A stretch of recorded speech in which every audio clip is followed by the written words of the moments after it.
Right, well, as Sian said, this is the third of a series of meetings on Leninism, the politics of Leninism that I've been doing here at Marxism. And today, in discussing the problem of organisation, we get to the hard kernel of resistance to Leninism by people who are attracted towards left-wing politics, towards anti-capitalist politics. And on the contrary, if we look at contemporary movements, the idea of no party, the idea of what's often called horizontalism, of a movement with completely flat, non-hierarchical structures, and that a movement that in particular is free of parties and free of political organisations, that complex of ideas is extremely influential. Now, as I said in the meeting yesterday, which I've come to call Negri without Negri, I think it's understandable that people should have that kind of attitude to parties. You know, if you think of the Labour Party, the Conservative Party, the Liberal Democratic Party, you know, those are not very attractive associations for most people, whether they vote or they don't. And similarly, the association of Lenin's conception of the vanguard party, as it's sometimes called, with Stalinism doesn't help anyway. So the resistance to Lenin's insistence on the necessity of building a revolutionary party is absolutely understandable, but it's also tremendous weakness. And what I want to do in this meeting is to explain why I think it's a weakness. Now, to start with, I want to go back to what I argued in the first of these meetings, which was where I argued that what runs through and unifies Lenin's theory and practice is the primacy of politics. Now, some people have been a bit it's funny when you make an argument that you think is controversial. Some people say, oh, it's completely obvious, it's totally uncontroversial. Some people say, this is quite wrong, you should put it in a different way. But I'm going to insist on the idea of the primacy of politics. Not in the sense that I think that politics is autonomous of what happens in production, what Marx calls the economic base of the forces and relations of production, but rather because it's in the sphere of the political, the state and struggles around the state, that all the contradictions of capitalist society are fused and condensed. Now, if that's true, then any serious revolutionary strategy has to be focused on the political, not in the sense of, you know, wanting to stand candidates and win a majority in parliament and so on, although there's nothing wrong with socialists and revolutionaries running for parliament, but in the sense of developing the kind of movements that confront the existing concentration of power in the capitalist state, break that concentration, and create a different kind of state that can provide the framework for what Marx and Lenin and the other great Marxists were fighting for, the transition to a communist society. Now, if the contradictions of capitalist society are concentrated in the state, will the necessary focus on the political, on the part of the forces of resistance, the forces challenging the existing structures of power, develop automatically, develop spontaneously? There's absolutely no evidence that this will happen. I mentioned yesterday that central to Harter Negri's idea of the multitude is the idea that the necessary, what they accept, there has to be a coordination of different singularities, as they put it, of different individuals. But they think that coordination will occur spontaneously. Doesn't require a focused political project to bring about that coordination. But I think, you know, if you look at the history, not simply the experience of contemporary struggles, but the history of struggles over the past 2 centuries as the working class and socialist movement has developed. There's absolutely no evidence of that kind of necessary political coordination developing spontaneously. More than that, the state, the existence of the capitalist state, gives the capitalist class a great advantage in that it gives them a command structure which allows them to centralize their resources and to concentrate those resources on where it's strategically necessary for them to do so. Now, I don't want to say that this process of coming to a decision about strategic priorities and acting on those priorities is necessarily easy for the capitalist class. The capitalist class is itself fractured and disorganized by all sorts of divisions, by competition, by different interests between different sections of capital. You know, you just have to look at the, bizarre political processes going on both in the United States and in the European Union in attempting to respond to the crisis, to see how difficult it is for ruling classes to get their acts together. But nevertheless, the existence of this centralized command structure is a tremendous advantage, and we can see this in the course of the present crisis. We can see it in the way in which, at the moment when the crisis, up to this point, at any rate, was most serious, namely the financial crash in the autumn of 2008, the collapse of Lehman Brothers, the resulting panic, the threat of a meltdown of the European and American banking systems. Actually, the ruling classes did move fairly quickly. The state intervened in country after country in order to rescue the banking system and to pump money in the economy more generally. I was reading an interview with Trichet, the recently retired president of the European Central Bank, and he argued that those interventions prevented the crisis spinning out of control into a deep depression. Clearly, that intervention didn't resolve their long-term difficulties, but nevertheless, it was an example of the kind of decisive power that the state gives the capitalist class in responding to their problems.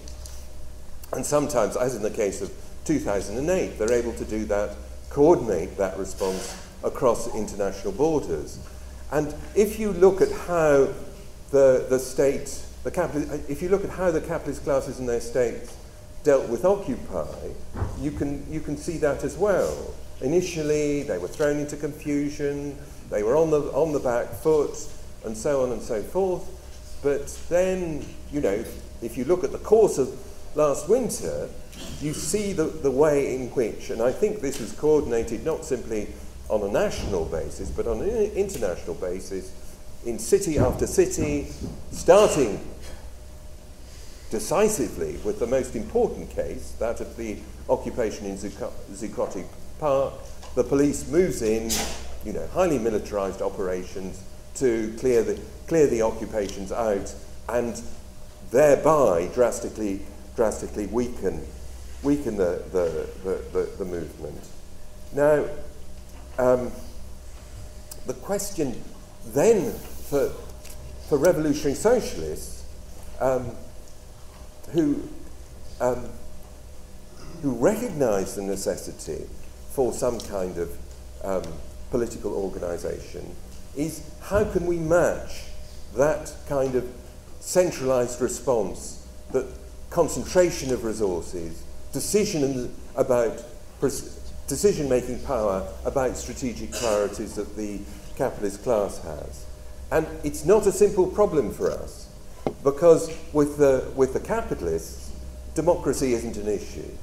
I mean, of course, they need democracy, usually as a kind of means of integrating the mass of the population, and in particular the organized working class and so on. So, it's not that they completely dismiss democracy, but the central structures of power that are at the core of the state aren't about democracy. They're about pursuing the interests of the capitalist class. If, on the contrary, you're a revolutionary socialist, democracy is extremely important. And therefore, the trick is to achieve the necessary moment of political centralization without replicating the hierarchical and undemocratic character of the capitalist state. We see socialism as a process of self-emancipation, of the mass of people liberating themselves. So how do we achieve that process of centralization that is necessary to confront the power and organization of the capitalist state without simply replicating its hierarchy and undemocratic character? The problem is compounded. Now, I just want to underline why we can't expect the necessary centralization to occur spontaneously. The working class has the capacity to act as the collective subject of its own emancipation. But there are systemic forces in capitalist society that work to prevent the working class from acting in that way.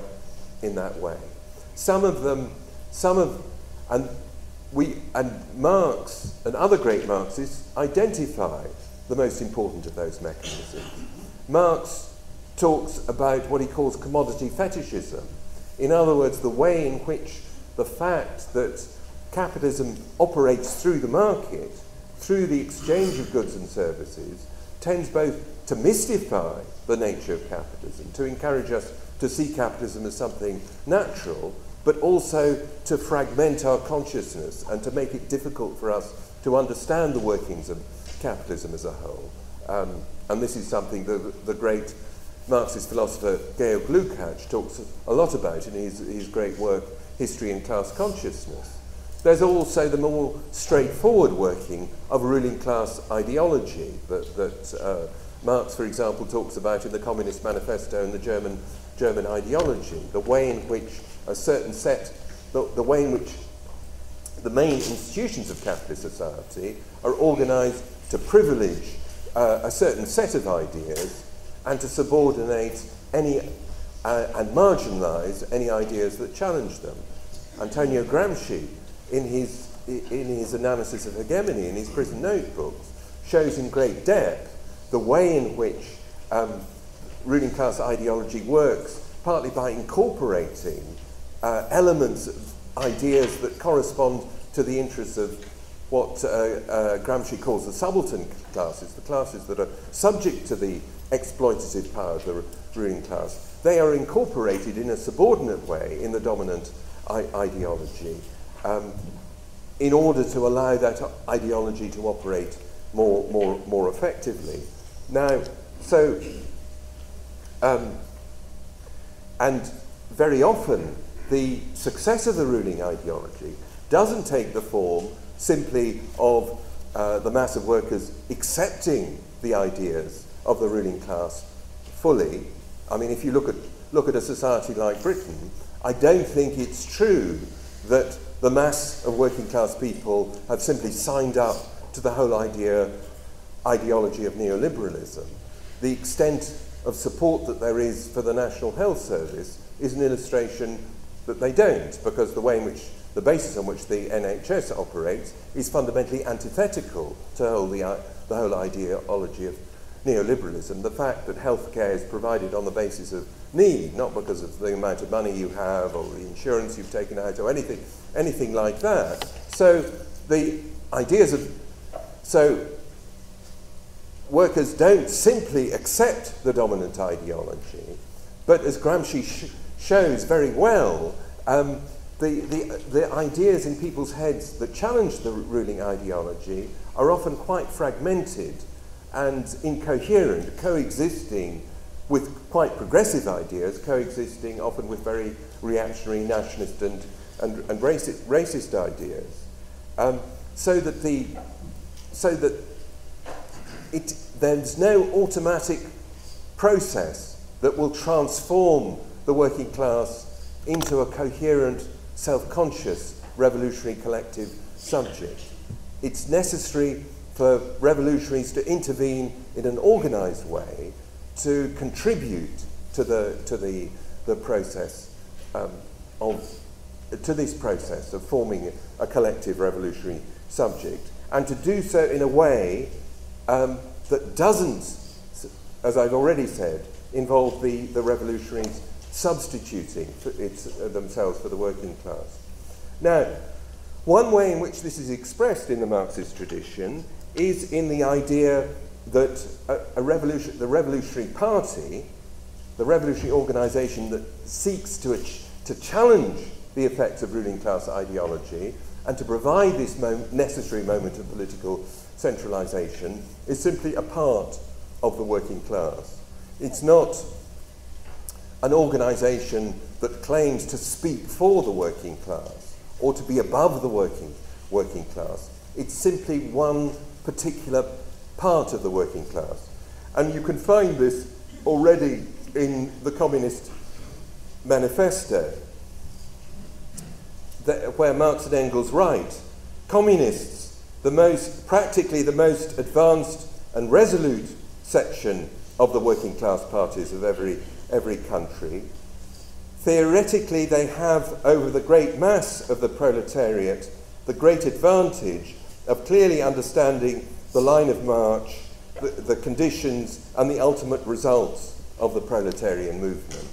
Now, what's good about that passage is the way in which it emphasises that the communists, the revolutionary socialists, are simply a particular part of the proletariat of the working class, an organised part of the working class. When Marx and Engels say that the communists understand the general line of march and the outcome of the proletarian movement, that's okay, provided that you don't take from that the idea that the Revolutionary Party always knows more than the rest of the working class. Because if you look at the theory and practice of Lenin and the Bolsheviks, which represents the high point of the whole experience of the revolutionary socialist movement, the communist movement over the last 2 centuries, what we see is a process of interaction between the revolutionaries and the rest of the working class. Sometimes the revolutionaries are ahead of the rest.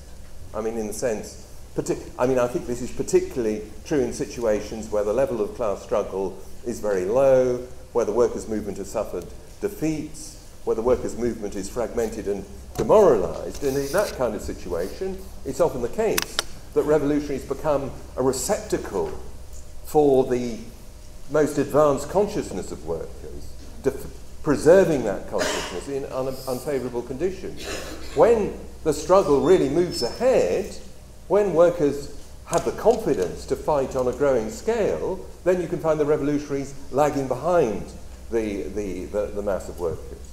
So, central to our tradition is the idea of the Soviets, or the experience of the Soviets, the workers' councils that were first formed in the Russian Revolution of 1905, and you can see other examples of such bodies being formed again and again in the development of great working class struggles across the 20th century.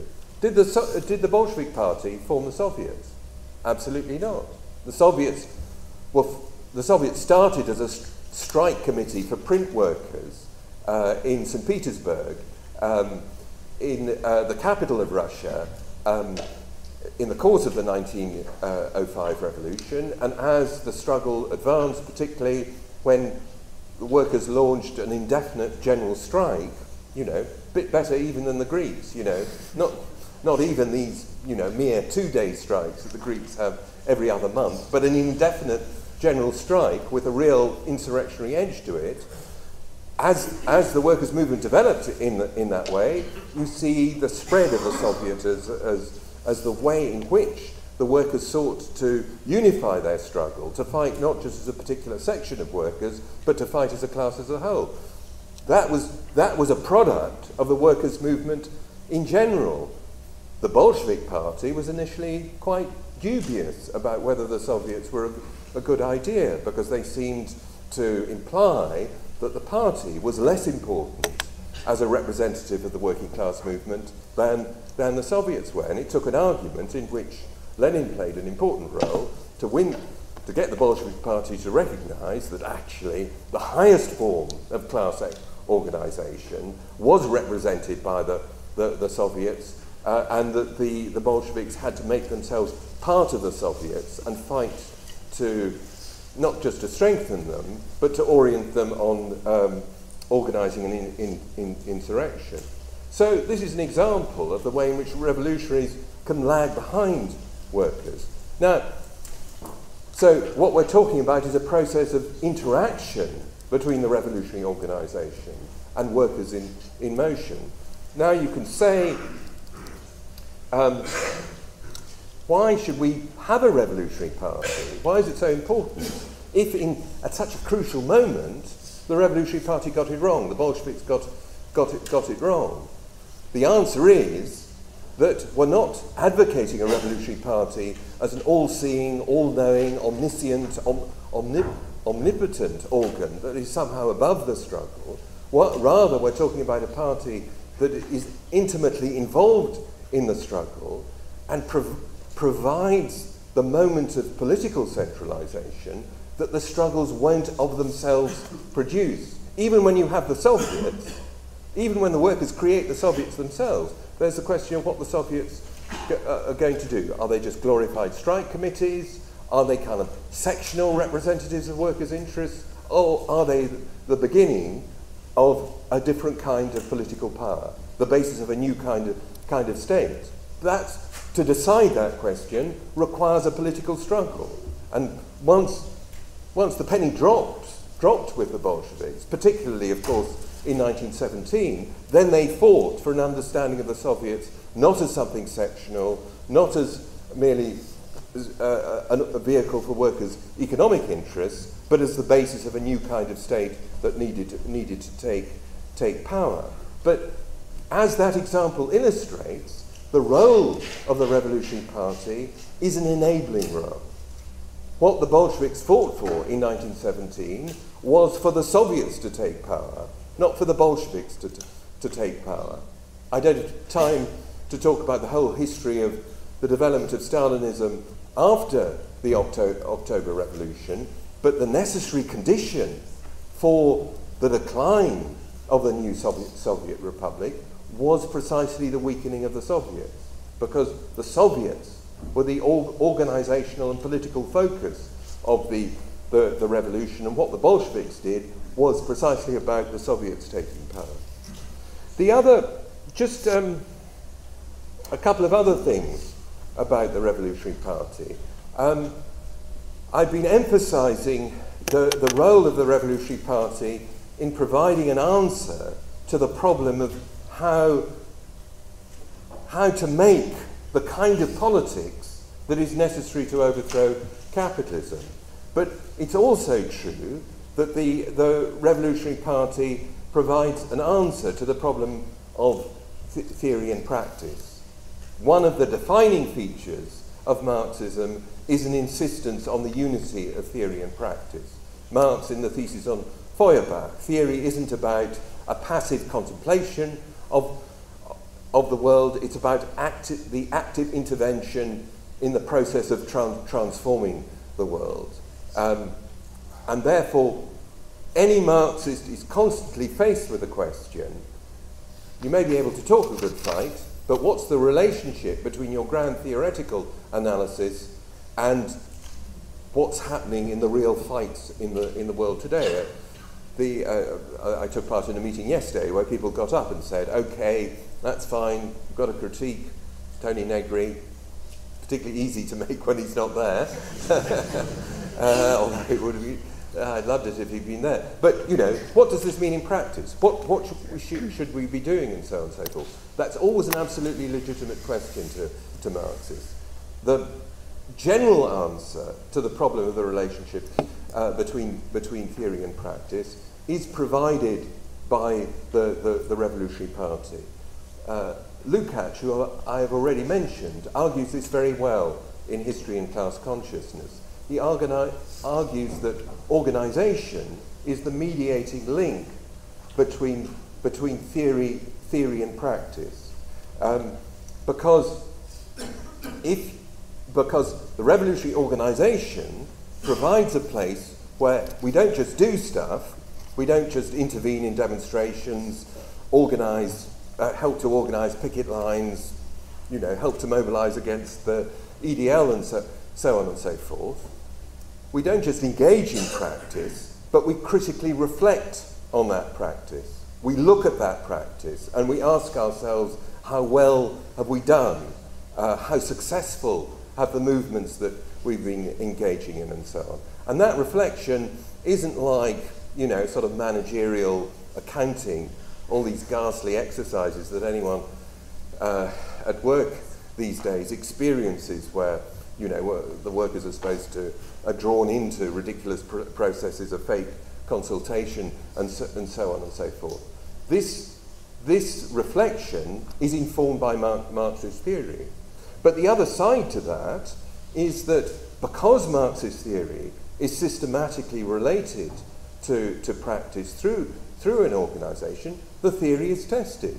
You can have a big theory about what's happening in the crisis, how it's going to develop, where the main contradictions are going to be, blah-de-blah-de-blah.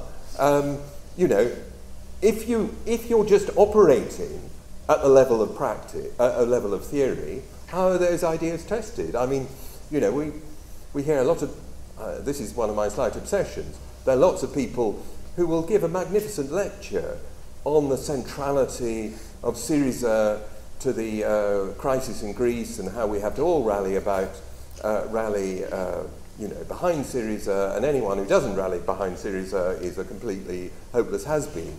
To be honest, whether or not that's true is something that can only be established through putting that kind of analysis to the test of practice in an alternative analysis that maybe doesn't put such emphasis on Syriza as the solution to all our problems. That analysis is only meaningful once you translate the conclusions of that analysis into a set of practical measures that you undertake in an organised way. So, in these ways, revolutionary organisation is critical to making the unity of theory and practice meaningful. Now, that also underlines why democracy is so important in a revolutionary party. When I said we want to achieve the necessary moment of political centralisation without mimicking the hierarchical character of the capitalist state, that's true in two ways. It's true in terms of how a revolutionary organisation relates to the wider working class of which it's part, but it's also true inside the revolutionary organisation itself. It's absolutely essential that we avoid the kind of top-down command structures that are characteristic of the capitalist state. Democracy is crucial, not because, we love democracy as an end in itself, although we are democrats, but because democratic debate is essential if you're to have the kind of mutual critical assessment of theory and practice that I was talking about. You can't have the kind of honest discussion of how well or badly we've done and how good our analysis and our predictions were if you don't have open and democratic structures in which all the problems with our practice and our analysis can be identified and argued through. So democracy is a crucial part of an effective revolutionary organisation. But I want to spell out, and often that's called democratic centralism, and I want to bring out what's involved in that. To some extent, democratic centralism simply means majority rule. In other words, we assess what we're doing, we have a full discussion, we come to a vote, and whichever position has the support of the majority is binding on everyone. I mean, it's not a very dramatic idea, but it's actually not that common in the contemporary movement, partly because the idea of consensus as the basis of decision-making is often seen as the most effective way to organise. In fact, I think consensus decision-making is a less democratic way of making decisions than by the majority, partly because it's really hard to reach a consensus, and therefore to achieve the appearance of a consensus, you often have a lot of kind of manipulation by the back door. But if you have a tough discussion, often quite a polarised discussion, but you come to some conclusion, okay, one side, whoever is in the majority has won, then they're put to the test by implementing what they do. If you just have a position which, again, people are attracted by, everything goes, we have a discussion, and then we go off and do whatever we want individually as groups, then the argument isn't tested. You can't work out who was right and who was wrong unless you make a decision and then apply it. You have to be willing then to come back, criticise the decision and revise it, but it's a more effective way of practising democracy. The other thing I would say is that about democratic centralism is that democratic centralism also emphasises the role of leadership in revolutionary organisations. When I said we want to avoid mimicking the hierarchy of the capitalist state, that doesn't mean I think that a revolutionary organisation should be a totally flat, horizontal structure. For two reasons, I think the idea of a totally horizontal structure is a fantasy. I've been involved in lots of consensus-based decision-making processes. There was always a hierarchy. There were always people who initiated things, and particularly because of the defective nature of consensus decision-making, there would be people working to arrive at a compromise that would resolve the things. There were always inequalities of power in these kinds of processes. I think that rather than pretending that you're operating in a completely non-hierarchical way, it's better to acknowledge that unevenness is going to exist. And the unevenness isn't just to do with the sort of mechanics of decision-making.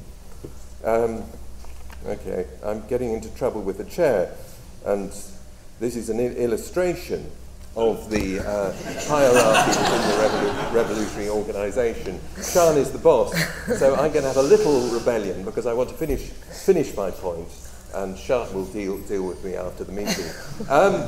But it's also because the unevenness that exists within movements and within organisations reflects the broader unevenness of the class. The more, what we in the SWP want to do is to build a mass workers' party. We're not terribly satisfied with having, whatever it is, 7,000 members. We want to have 700,000 members, more. The more you become a mass workers' party, the more rooted you are in the working class, the more all the divisions, all the uncertainties, all the contradictions in the working class and in workers' consciousness are reflected inside the party. And that means it's necessary to argue things out, but it's also necessary to have people who are willing to take responsibility for arguing things out in a way that is going to give a direction to the organisation. Tony Cliff, the founder of the Socialist Workers' Party, used to quote Lenin saying there's no rank and file in a revolutionary party. I think Cliff actually invented the phrase. I think it's his formulation.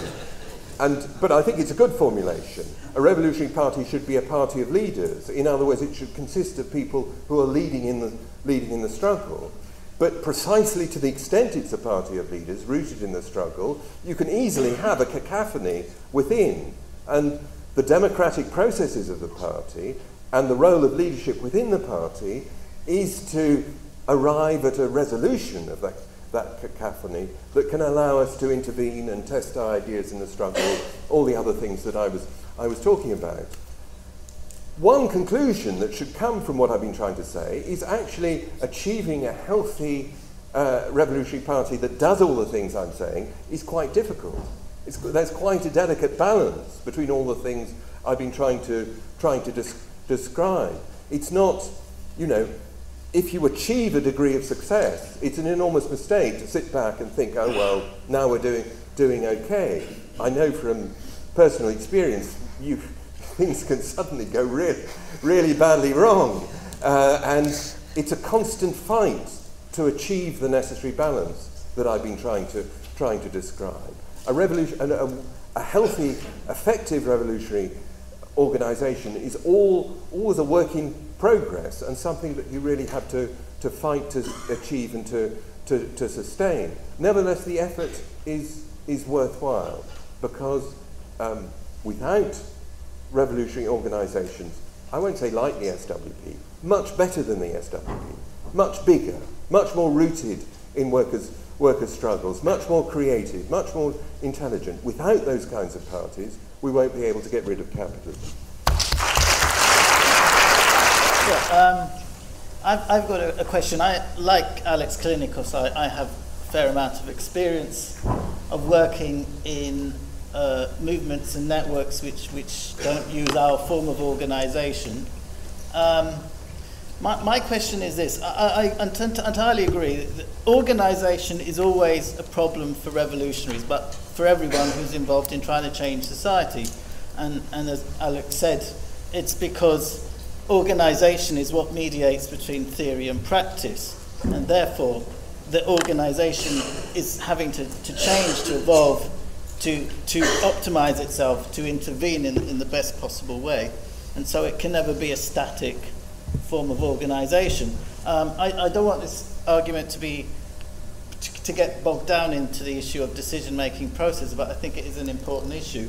I mean, I do agree with Alex that generally majority decision-making processes are better or more efficient, but I don't think they are perfect either, because, you know, the trade union bureaucracy uses majority decision-making, and that is still open to manipulation. It's not true that all trade union conferences work perfectly well and they're not manipulated from the stage. I mean, any trade union activist, I'm not that familiar with trade union work because I'm more involved in other social movements, but comrades who are involved in trade union work will often tell you how trade union bureaucracies manipulate trade union conferences, manipulate decisions. So I think the problem is deeper than simply the decision-making process. One thing I will say about consensus is it's good for some things and it's not good for others. It's not good for making tactical decisions. You're often confronted with a situation between choice A and choice B, and it's not really clear which is better. And in that situation, it's much better to have a majority vote and say, look, we're going to make decision A because we will never know what the best result is unless we try it out in practice. And that's the way, that's the way it can work better. So I feel that, yes, they're both, I am for majority decision making, and if you look at Occupy movements, they realise pure consensus doesn't work. It's not effective, and because of the unevenness you've got within movements. But I still think there are problems with majority decision making which need also to be addressed. Thank you.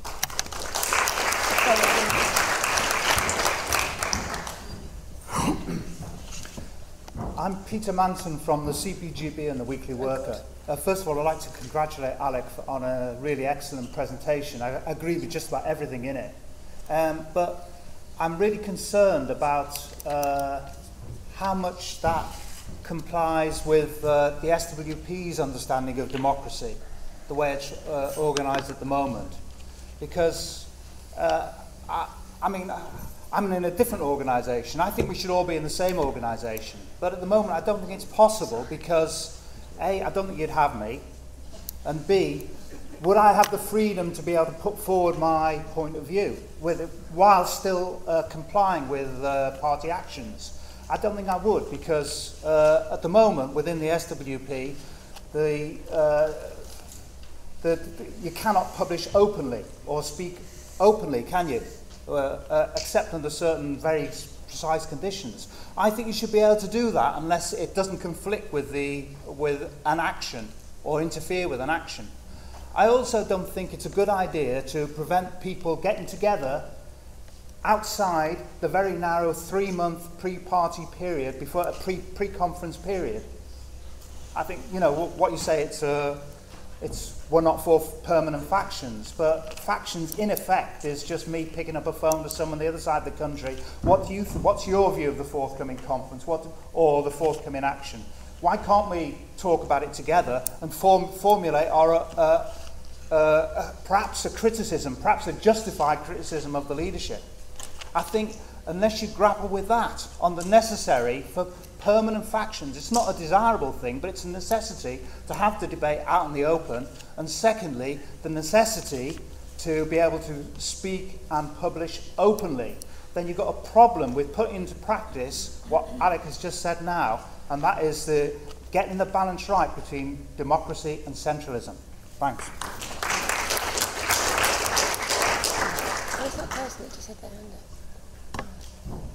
Richard Boyd Barrett from the SWP in Ireland. I just want to give two concrete examples of the importance of organisation and some of the points that Alex made. And in fact, this was a point maybe wasn't made, is about reformism. One of the reasons we have to have organisation, revolutionary organisation, is because there are other currents within the movement that are organised, and if we are not organised, they will dominate the movements, disorganise the movements, demoralise the movements, fragment the movements. And we're seeing that very, very clearly in Ireland at the moment. The Labour Party have entered government on the back of a huge wave of anti-austerity sentiment. People put their hopes in the Labour Party, they rapidly betrayed them, went into a coalition with a right-wing party and are now implementing austerity. Their opinion, their support in the opinion polls has collapsed within a year, and support, if you like, for left, radical left ideas is growing. However, at an organisational level, there's a huge gap between the radical left and the sentiment that is out there for resistance. And in contrast, the Labour Party, although its popular support has fallen, has organisation. It has organisation through the state, and it has organisation through the trade union bureaucracy, and it has organisation at the level of community organisations, and they are actively using all of that machinery of organisation to disorientate, divide, fragment, and demoralise people who want to resist. Most obviously in the trade union movement, where they're literally holding down any resistance, but also at the level of popular struggles, community struggles and others that are breaking out against the austerity, where fantastic struggles emerge, where they have organisation, they move in, they pop to the head of the movement and they say, yes, we agree, it's terrible, the hospital is being closed.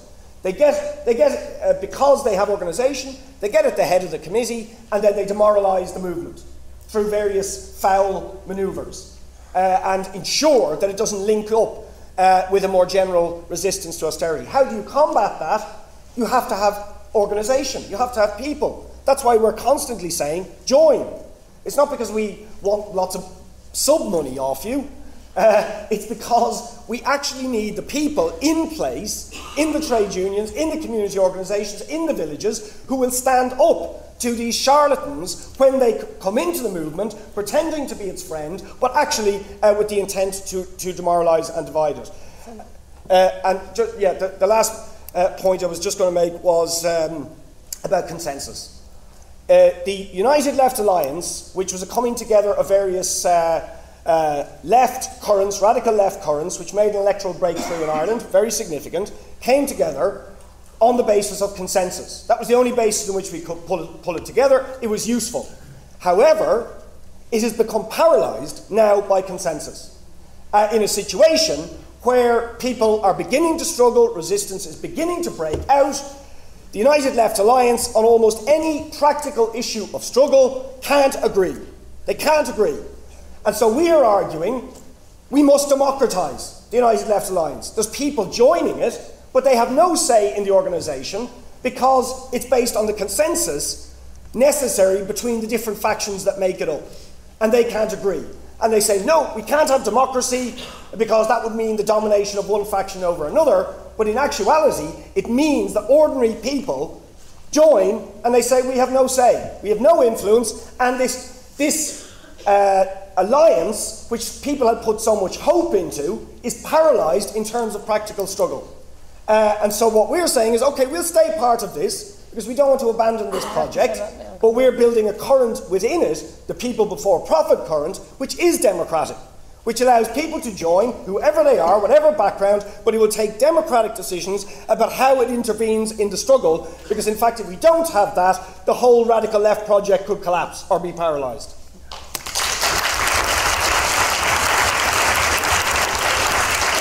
So this comrade will be followed by the comrade in the navy blue t-shirt, and followed by...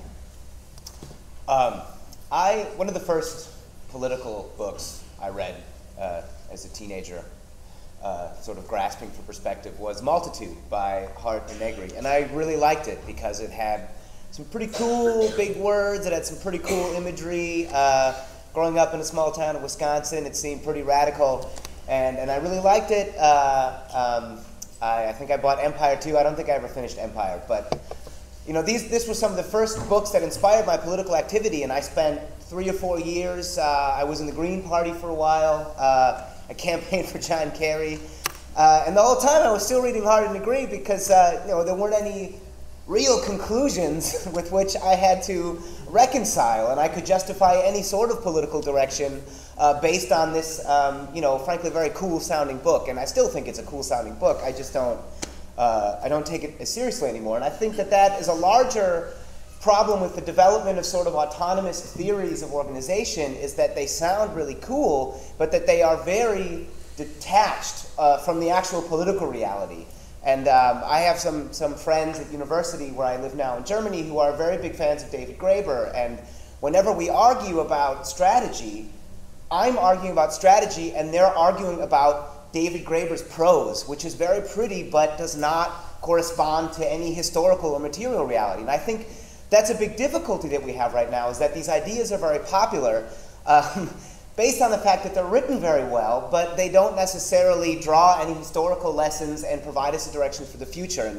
And if you read Considerations on Western Marxism by Perry Anderson, it's a bit older, it's not talking about the currents that we have to deal with now, but he actually explains essentially the same process, even further accelerated, that as left-wing theory moves to the universities, at first it sort of detaches itself from practice, which is what Anderson writes about in the 70s. And now, or even further, it's starting to detach itself from Marxism and the working class and continues to write pretty great books, but they have less and less to do with you know, the task that we actually have to deal with. And that's what I thought was great about both this series on Leninism and in general, our tradition, but not just our tradition, plenty of writers from the Fourth International and other, you know, sort of Marxist, you know, from socialism from below traditions, is that we try to articulate the lessons of Leninism in a language that is understandable for young activists today. And I think beyond the fact that I think we tend to be bigger and have better ideas, we also manage better to speak the language of workers and of students and of people we're struggling with than many other groups that would call themselves Marxist or Trotskyist or whatever. And so my last point is, I think you know, I'm in a small group right now in Germany, and sometimes it feels like you're the only Leninist on campus or the only Leninist in, you know, the movement or wherever you're active. I think it's a little bit different in Britain. That's my impression, but I might be wrong. And I think that I notice myself sometimes that I find myself almost being a bit nervous to argue some of the harder points. Or just dealing with, okay, fine, we'll do fucking consensus because I don't want to argue about why it's bullshit here.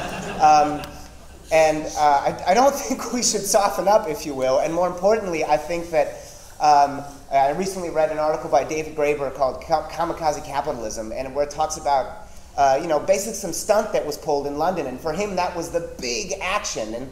And so I think that as the movement grows and as the real problems that you know, the working class is confronted with become clear to more and more people, the need for basically, you know, Leninist politics will become more and more obvious. And I think that we're really lucky that we already have people and publications that are articulating these politics in a modern way, in an accessible way, and I think that that is a major task, at least for the people who write in our tradition, is to continue to develop those ideas and make them understandable for people who weren't born in either the 20s or the 30s or the 40s or the 50s, but people who were born, like me in the 80s, and for whom Lenin seemed really weird when they were a teenager. But once you read someone who can speak like you, you understand why it's still central 100 years later.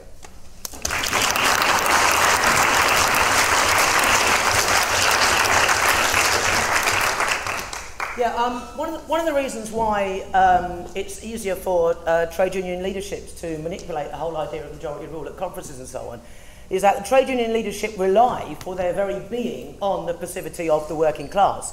And therefore, it's much easier for them in terms of the way they operate in their conferences and so on. For a revolutionary party to be successful, we have to absolutely rely on the activity of the working class and on the activity of our members being rooted inside the working class. And therefore, it's actually much harder to be manipulated because we encourage people to be like that all of the time. It's not easy to build an organisation like that, and I think Alex has gone through very well the problems associated with it. And I think where he finished, that we are not the perfect party in the SWP, but we know what we want to build. We know where we want to be. We know the kind of party and what it should look like, and we're trying to make it like that.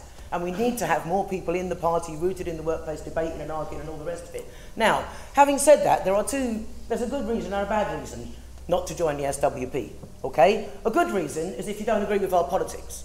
And I think the comrade from the Communist Party is surely aware that there are some, fairly deep political differences in terms of how we fight for socialism, what we really mean by socialism, and so on. And, again, coming back to the whole argument around the trade union bureaucracy and the type of organisations that we would like to see in place, the kind of Soviet-type organisations, the very sharp arguments that Trotsky had with the Communist Party, who raised the argument in the general strike in 1926 of all power to the TUC General Council, as opposed to the Bolsheviks arguing for all power to the Soviets, kind of sum up some of those arguments. I don't want to say that all our arguments go back decades and stuff, and clearly lots of very good people around other organisations nowadays that we're happy to work with in all sorts of arenas, and it's very important that we do that. But let's not kid ourselves, there aren't sometimes some serious political differences.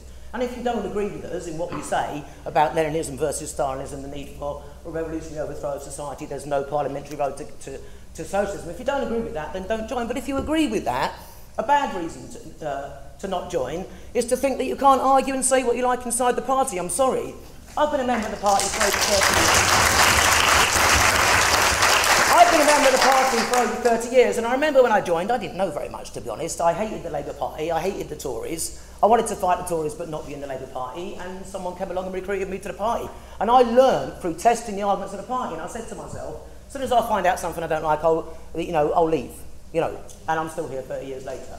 But in that time, I've had lots of arguments. Very early when I was a member, huge arguments around the role of should we have a separate women's organisation, all sorts of debate. I'll tell you one thing that cemented me to the party. Having argued that in my branch against what the Central Committee was trying to argue at the time, I was positively encouraged to come to the conference and argue. There was no way that I was stopped, the complete contrary. Okay? Last time I stood up in a meeting with Alex Callinicos, that I recall, North London Aggregate, I believe Alex actually heckled me from the chair. We got very, very cross with each other. And I didn't speak to him for a long time. I've spoken to you much since then, haven't you, Alex? But,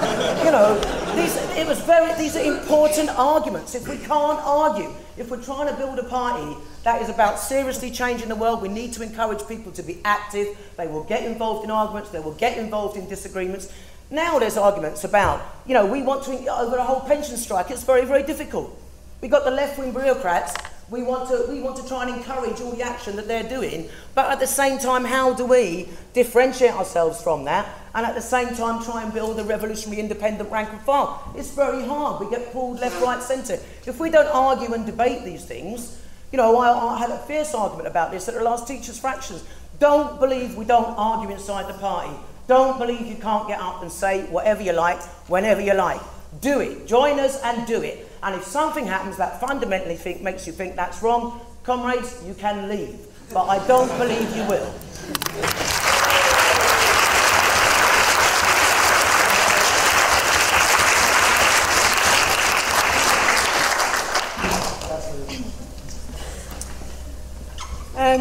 Well, I put my hand up to speak as I heard John speaking, because he was talking about his experience of movement and as compared with trade unions. I've been involved in a local anti-cuts campaign. I'm also a key member of our trade union. And what I would say is that there's been an interesting development recently. The anti-cuts group has been operating for about 2 years, roughly on the basis of, broadly speaking, on the basis of achieving consensus and moving forward. I would describe it as that. But that's primarily because there hasn't been anything that critical and devastating for us to debate. You know, there is a consensus that people are against the cuts and against privatisation. There are issues about how you fight and take that fight forward. But, you know, broadly speaking, there's been small enough numbers, unfortunately, to achieve that consensus. But now that group has grown rapidly in the last few weeks, they're finding they're having to move to a different way of organising, simply because it's about how do you match your organisation, the way you operate, more effective.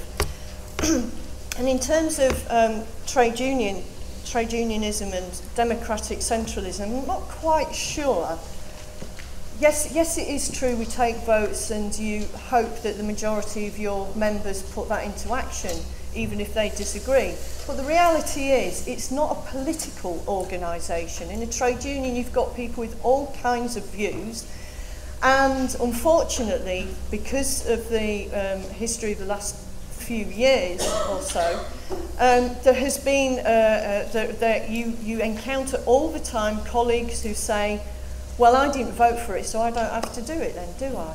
You know, and so there is a constant battle also within trade unions to try and win people. And there is a fear also that if you put something to a vote and you win by not a very convincing majority, there is a fear you've just lost half of your activists or in doing what you're doing. So there is a pressure, I think, on people to acquiesce to this sort of consensus politics. But I tell you one thing, if you're in a political organisation like ours, we operated pure and simply around consensus instead of, you know, we take a decision, we operate, we put it into action, I would be lost. It would be a bloody nightmare, because I can't deal with the chaos of organisations I'm already in and have a chaotic political organisation as well. I require, for me to have any kind of clarity over what I'm doing, I need to know what my organisation thinks and does about and puts into action. So I would say that, you know, there is a degree of flexibility. I don't think what we're saying is that we say democratic centralism in every single decision, every single situation is what we have. But I do think we have to recognise when it becomes critical, when people decide this is a key issue, you have to take decisions in that way. I don't see really how we move forward in our fight if we don't.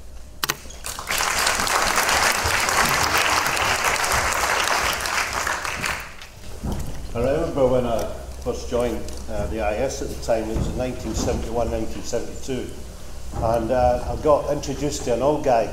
I got taken along. He was ill at the time, but I was introduced to him, and he had a tremendous record. He'd actually went onto a boat. He'd smuggled himself on a boat to Russia. He'd actually went to America and organised with the Teamsters and whatever. And here was this guy at the end of his life. All his life was on tape, actually. Some comrades taped him or whatever. But he was a revolutionary. And he said the following words: "Yes, I think we can use him." Oh, I was horrified. Oh, the idea that somebody was going to use me. The whole idea that somehow I didn't have some say in it and whatever. But he didn't mean that. He actually meant that I was there. I was part of my class. I was an electrician. I didn't look like an electrician, by the way. I remember I had bright long hair. I had a big beard. Now, hopefully, one day I'll get them back. But what I understood for that time was when I joined, that I was joining something that was remembering about my class. That when I went and listened to Cliff and Hallis and all that, They were talking about my class. They were talking about the high points, the things that I could learn from inside the party. The party is the memory of the class. We didn't just have bookmarks for the reasons that books are nice.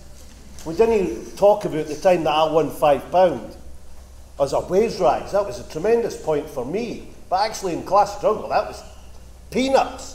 We talk about the high points. And I'll tell you, I don't know how many meetings I've been to in my years, my 40-odd years in the party, but it has to run into tens of thousands. It must be democracy writ large.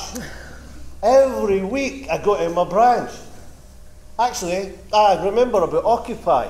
I went and joined Occupy. And I talked to comrades in my party and they said, tents, Willie? Fucking tents? I'm not going into a tent. And I'll tell you, we had to fight. We had to fight to understand. When Alex talks about the Soviets and the Bolsheviks said, Soviets? We didn't create the Soviets. We're having nothing to do with that. I tell you what, there was a huge battle. Actually, it wasn't as huge, but there was a battle over Occupy. I remember the tone that we took in summer at the start of Occupy. And actually, it modified, it changed, we understood, we learned it. I went to a Spanish demonstration in Edinburgh with a flag, and actually was told to take the flag down. Well, I'll tell you what we did, we just got a bit of cardboard and wrote the slogan on a bit of cardboard, and nobody objected. We learn, we adapt, we understand, we're joyful. Why is this organisation, when two people in a dug resist, we are there.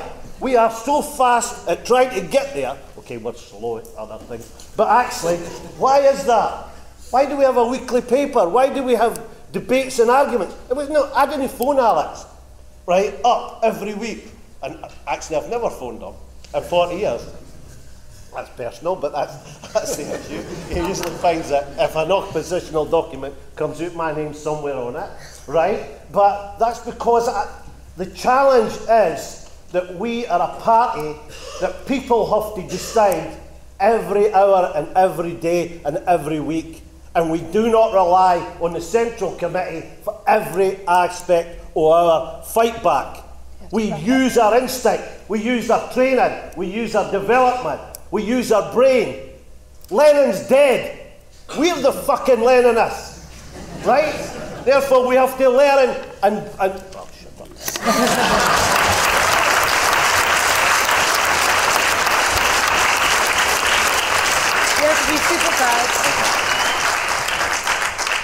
Right, yeah, I've been told to be really fast. I just want to give a really quick example from sort of a recent experience of some of the consensus politics. I'm thinking about in Bristol, we've got the English Defence League coming on Saturday, this Saturday, and in the lead-up last few weeks, when we've been trying to organise resistance to that, one of the experiences I've felt very strongly is this notion of enforced consensus. So on one hand, what we found is that really we've been depending too much on probably what you might call autonomous groups and not really building to the right of us enough. But the consequence has been, there's been a big argument between, on one hand, a bunch of people saying we've got to get as many people as possible into the town centre, not at the cost of, possibilities of more physical confrontation, but nonetheless this has to be a deep grassroots movement, about self-activity from below, families, trade union leaders, everyone, etc., not at the cost of the radical action. So that's been the lead up to it. We had a big meeting was called by the autonomists in one part of the city a couple of weeks ago, and you've got a sense there that, on one hand, there were facilitators, someone had sort of decided what the agenda was in advance, someone had decided who would be invited in advance. So this is the context. So basically, again, there's hardly anyone to the right of the sort of hard left of Bristol. There was a couple of people from the Muslim community who came in and said, sort of leadership being lent on by the police, said, we're not going to join your protest, please don't talk to our youth, and sort of confirmed all these stereotypes that it's sort of, everyone to the right is sort of like a passive dupe, whatever, we can't rely on them, we need the hard men to sort of do it for everyone else. But nonetheless, the experience in this meeting of this forced consensus was you had to be incredibly friendly. If you spoke out of line and raised the political differences, it just felt like that would jar with the whole atmosphere of the meeting. So you went in, you did the breakout groups, which was positive. We do need to put a lot of effort into making people feel comfortable in all our meetings, that people are less confident to speak. That's absolutely right. and people were speaking up, so we do have to be imaginative about that. But nonetheless, did the breakout groups, each different position sort of was vaguely spelt out, but not too argumentatively to sort of, you know, to maybe annoy people. And at the end, you left the meeting with an absolutely identical position as you went in, and nothing had changed whatsoever. But you felt really good about it, that somehow this had been a productive meeting. In fact, hardly anything had come out of it. And I mean, on one hand, you know, it's a wider argument, to be honest, that we made a mistake in the sense of relying too much on, as I said, just the hard left. And actually, if we'd got, you know, more trade unionists there, other people from the Muslim community, we would have got a much more realistic sense. But as it was, real political differences were simply not addressed. So that's what I want to say. Yeah, but I'll just bring Alex back for 5 minutes to sum up. 5 minutes, okay. Don't want to get into more trouble, so I'll try and be as quick as possible. Consensus versus majority decision making. I think consensus works in a situation either where people trust each other a lot, or where they don't trust each other very much. So, for example, if a group of friends are deciding where to have a meal or which film to watch, you decide by consensus. I mean, often there can be a bit of manipulation and guilt tripping and so on that goes on, but nevertheless, consensus is what makes sense in that situation. One reason why I think at the early stages of the anti-capitalist movement it made sense to make decisions by consensus was because people were coming from all sorts of different backgrounds, from different parts of Europe and different parts of the world. We didn't know each other and so on, and in that situation, to try and make decisions by majority would have been very, very difficult. So in those circumstances, consensus made sense. Sometimes, as Richard was describing in the early stages of the United Left Alliance, you can see again how consensus decision-making makes sense, because these are organisations who are sort of feeling their way in and trying to work out a way to work together. One of the reasons why, and I think that's been clear in the excellent contributions by Sue and Willie in particular, one reason why in the SWP we're comfortable with majority decision making is that we trust each other a lot. I mean, Sue's absolutely right. I mean, you know, we had a terrible row a few years ago, and in fact she's forgotten at the last SWP Party Council we disagreed. So, you know, there are lots of things that we argue about, but if we were on a picket line or confronting the EDL, Sue and I would completely trust each other against the common enemy under all sorts of other questions. We have a shared politics and a shared experience of working together that means that we trust each other. In that kind of situation, majority decision making is the right way to go, particularly because of the emphasis on practice. It's absolutely true that majority decisions can be manipulated. In the unions, it's a pity the meeting's been cancelled. In the unions, there's the problem of the trade union bureaucracy, who systematically distorts the way in which decision making takes place. But the question there, because unions are about action, you need to have majority decision making. So the betrayals by the union leaders doesn't mean that you should abandon majority decision making. The NUT, its conference at Easter, decided to have a strike, a one-day strike in May.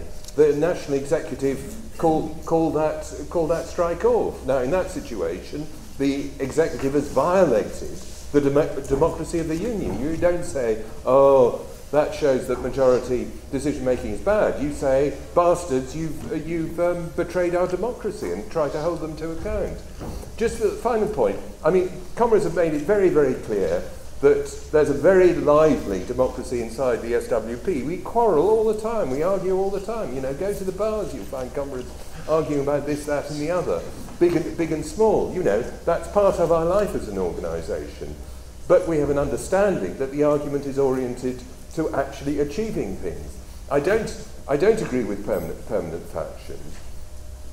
Comrades in the period leading up to a party conference can form factions, and you know, there have been important debates where there have been either formal or informal factions within the party. That's absolutely fine. The reason why we don't have permanent factions, because the danger is then you freeze differences that are temporary into something permanent. So if you look at the Bolshevik Party, I quoted Lenin in an earlier meeting, Lenin saying politics is the most concentrated expression of economics. That was in the trade union debate that took place in the Bolshevik Party in 1920-21. Who was his big antagonist in the trade union debate? It was Trotsky. He was, you know, you read the text, the one Stalinists love to quote, because Lenin is really hammering Trotsky, you know, trying to prove what an idiot Trotsky is because he wanted to militarize labor and that kind of thing. Who are his allies? People like Zinoviev.